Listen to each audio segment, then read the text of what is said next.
बहुत समय पहले की बात है। हिमालय पर्वतों और घने वनों के बीच दो समृद्ध और शक्तिशाली राज्य थे, सिंधुपुर और नागलोक। सिंधुपुर का युवा और वीर राजकुमार अर्जुन अपनी बुद्धिमानी और पराक्रम के लिए प्रसिद्ध था। वहीं नागलोक की राजकुमारी हनागिनी न केवल अनुपम सुंदरी थी, बल्कि तलवार और धनुष चलाने में भी निपुण थी। अर्जुन और नागिनी बचपन के मित्र थे और जब बड़े हुए तो उनके हृदयों में एक दूसरे के प्रति प्रेम जाग उठा। दोनों राज्यों के महाराजाओं ने इस प्रेम को स्वीकार किया और उनके विवाह की घोषणा कर दी। पूरा राज्य आनंदित था, लेकिन किसी को यह आभास नहीं था कि अंधकार धीरे धीरे उनकी ओर बढ़ रहा है। नागलोक पर एक समय से एक कुटिल तांत्रिक अकाल्यान की नजर थी।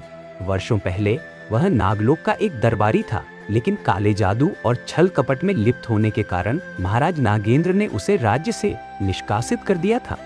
अपमान का बदला लेने के लिए कालियान ने वर्षों तक अपनी काली शक्तियों को बढ़ाया और समय की प्रतीक्षा की। जब उसे यह समाचार मिला कि नागिनी का विवाह होने वाला है, तो उसने नागलोक पर आक्रमण करने की योजना बनाई। विवाह से कुछ ही दिन पूर्व जब नागिनी अपने महल में संध्या आरती के लिए गई थी, तभी अचानक आसमान में घने काले बादल छा गए।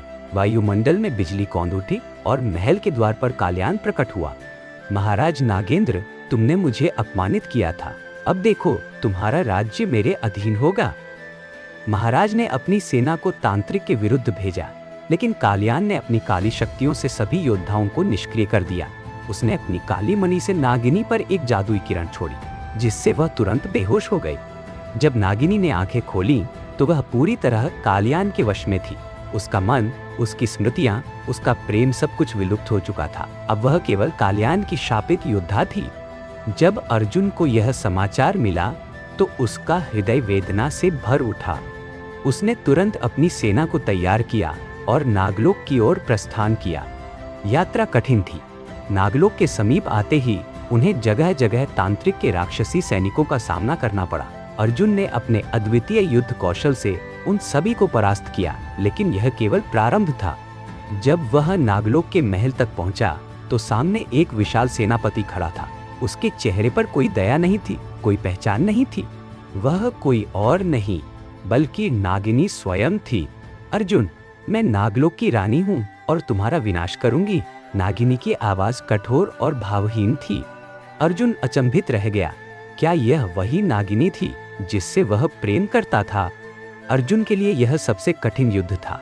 नागिनी न केवल एक श्रेष्ठ योद्धा थी, बल्कि अब कालियान की काली शक्तियों से भी संपन्न थी। उसकी तलवार बिजली की गति से चल रही थी और अर्जुन को केवल बचाव करना पड़ रहा था। अर्जुन उसे चोट नहीं पहुंचा सकता था, क्योंकि वह जानता था कि यह सब कालियान के छल का परिणाम था। लेकिन यदि वह स्वयं को नहीं बचाता तो मारा जाएगा। नागिनी, यह तुम नहीं हो, तुम्हें कालियान ने वश में कर लिया है, अर्जुन ने पुकारा। लेकिन नागिनी के चेहरे पर कोई परिवर्तन नहीं आया। वह अडिग थी। तभी अर्जुन को स्मरण हुआ कि कालियान की शक्तियों का स्रोत उसकी काली मणि है। यदि वह मणि नष्ट हो जाए तो शायद नागिनी मुक्त हो सके। अर्जुन ने युद्ध से हटने का नाटक किया और तांत्रिक के समीप पहुंचा।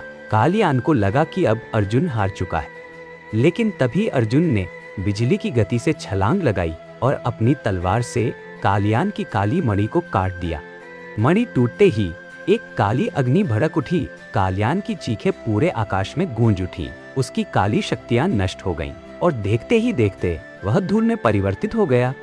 जैसे ही तांत्रिक का प्रभाव समाप्त हुआ, नागिनी के शरीर से काले प्रकाश की छाया हटने लगी। उसकी आंखें फिर से प्रेम और पहचान से भर उठी। अर्जुन, मैंने क्या कर दिया? उसकी आंखों में आंसू थे। तुमने कुछ नहीं किया प्रिय, यह सब छल था और अब यह समाप्त हो चुका है। अर्जुन ने उसे स्नेह से देखा। नागिनी भावुक होकर अर्जुन के गले लग गई। नागलोक पर कालियान के आतंक का अंत हो गया। महाराज नागेंद्र को मुक्त किया गया और राज्य फिर से अपने गौरव को प्राप्त करने लगा। कुछ ही दिनों बाद पूरे राज्य में हर्षोल्लास के साथ अर्जुन और नागिनी का विवाह हुआ। सिंधुपुर और नागलोक के लोगों ने इस दिन को यादगार बना दिया, क्योंकि यह दिन प्रेम और सत्य की विजय का प्रतीक बन गया।